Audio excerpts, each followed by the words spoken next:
there's a lot of changes with the LSAT. People asking a lot of questions, especially some of our international applicants about the, wanting to use the GRE as a substitute, the digital format, the limitation on retakes. And I know this is your area of expertise. So can you tell us a little bit about how long you've been doing this and exactly what your organization does? Yeah, sure. Thanks, David. So for those who don't know me, my name is Steve Schwartz. I run the LSAT blog. I also host the LSAT Unplugged YouTube channel and podcast. I've been teaching the LSAT for about 15 years now, and there have been a lot of changes along the way. The biggest one, of course, being the new digital LSAT transition that just happened this year in 2019. Starting this fall, the LSAT went fully digital in North America. Students are getting administered the LSAT on a tablet, specifically a Microsoft Surface Go tablet. They get a booklet of scratch paper, but this does change how students need to prep. So I would suggest getting a tablet or borrowing one for at least a couple of practice run-throughs just to get a sense of what the format will be like for students. I won't do a whole walkthrough here because students can go elsewhere for that on my YouTube channel and podcast, or even go on LSAC's site at familiar.lsac.org to get a sense of what the exact features are like. If you can't get a tablet or don't have one, just treat your prep books like a screen. Don't write on them. Don't highlight on them. Do all your work on scratch paper to the side, which as a bonus lets you reuse your practice tests if you want to redo problems later. So for those outside North America, it still is a paper and pencil LSAT. Law schools are certainly aware of this change, but if you can't get the score you want, don't just blame it on the digital LSAT. Retake if you need to. And speaking of retake limits, David, yes, there are some new retake limits implemented this year. Specifically, you can now take the LSAT only 3 times in one admission cycle, which runs from June to May. You can only take it 5 times in a 5-year period and 7 times for life. You can apply for exceptions to the rule, but you better have a really good reason. I don't expect LSAC will want to make too many exceptions to this. And the reason they have this limit, by the way, is that due to the digital LSAT, they are reusing a lot of old, previously unreleased test forms. So someone who takes the LSAT overseas 3 years ago, that same test might be used in North America this year, or might be used as a future Sabbath observers test administration. And so there is some test reuse. LSAC is going to have to ramp up production of test forms, but that is one of the biggest changes. And so, as I would always say, don't take the LSAT until you feel reasonably confident you'll be ready, in part now, in addition, because of this new retake limit.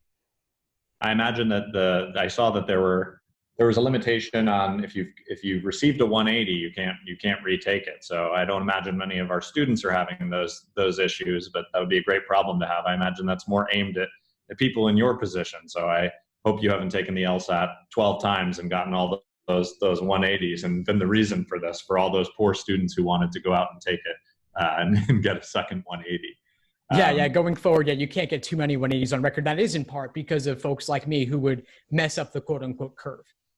And there were, so 3 times in 1 year, a lot of students we speak to that's kind of the borderline of what they're thinking of. So are you finding that students are trying to think about how to strategically time their tests so that they're taking maybe a March iteration or a prior year iteration and getting it as close of a gap to take 4 as possible within the time frame they would actually take it?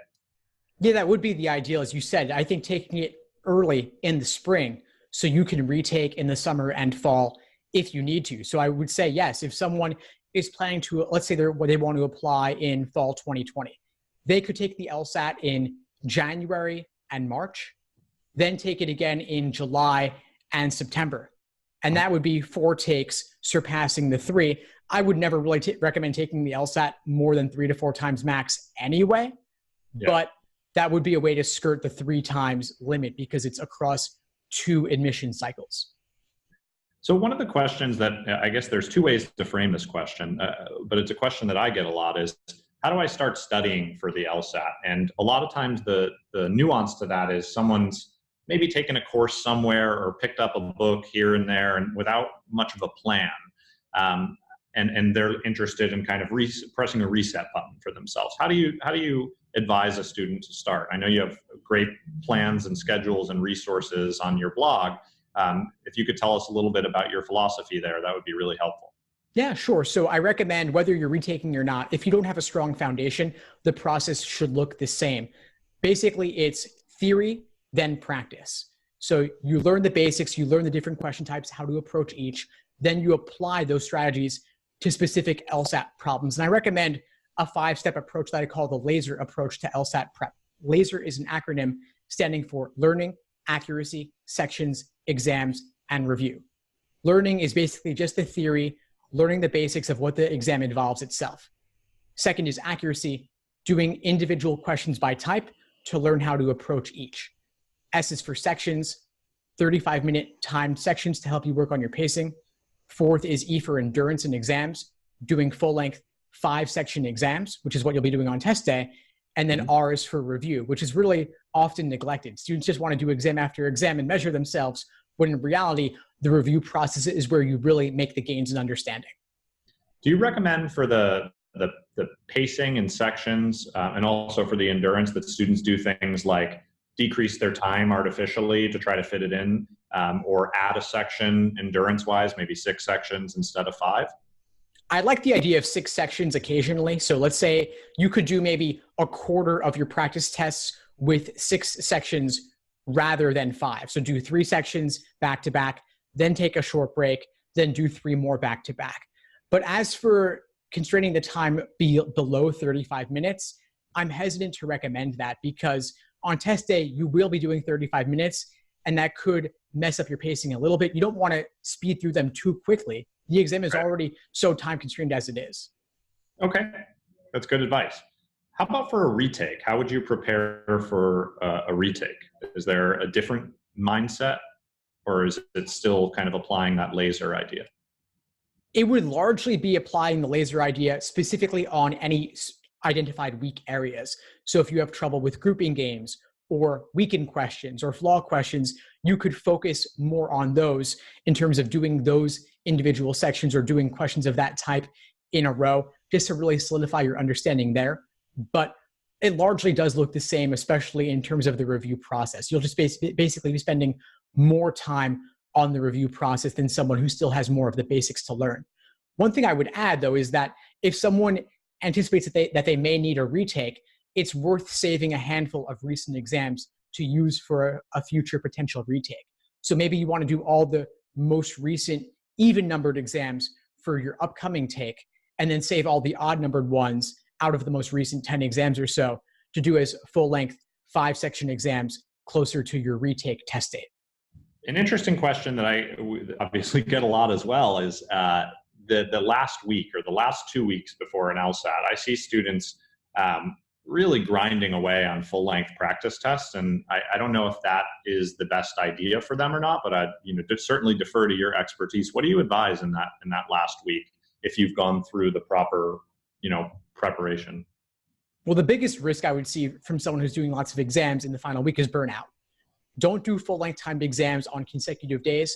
Certainly don't do them every single day in that final week. You don't want to burn out. You want to walk into test day feeling fresh. So maximum, I would typically recommend 2 exams, maybe 3 a week, but probably closer to 1 or 2 because you want to allow enough time to review them in detail.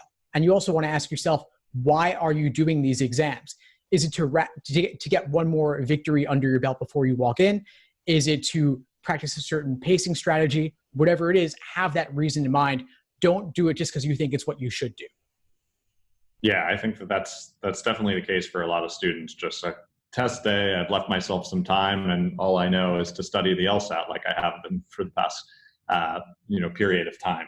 I guess my last question is about timing. When do you think is for an average college student who maybe wants to, let's assume they're going straight through from college, when do you think they should take the LSAT? I think they should probably take the LSAT if they want to go straight, probably in spring of junior year. So like we talked about doing it in potentially March and then again in the summer, then again in the fall if they want to. I'm not saying they should do it 3 times, but if you take it in March, then at least you have more chances to retake it in the future if you need to, and it won't delay your applications in the fall. Yeah, that makes sense to me.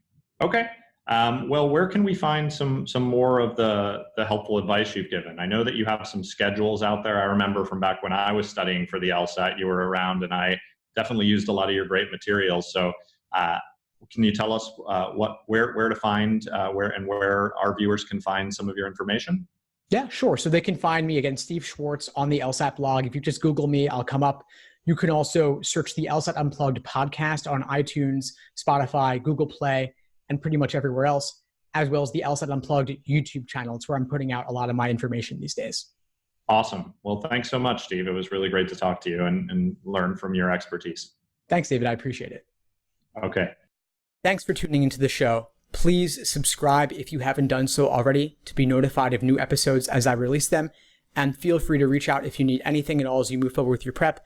I'm happy to help however I can. In the meantime, I'll wish you all the best and take care.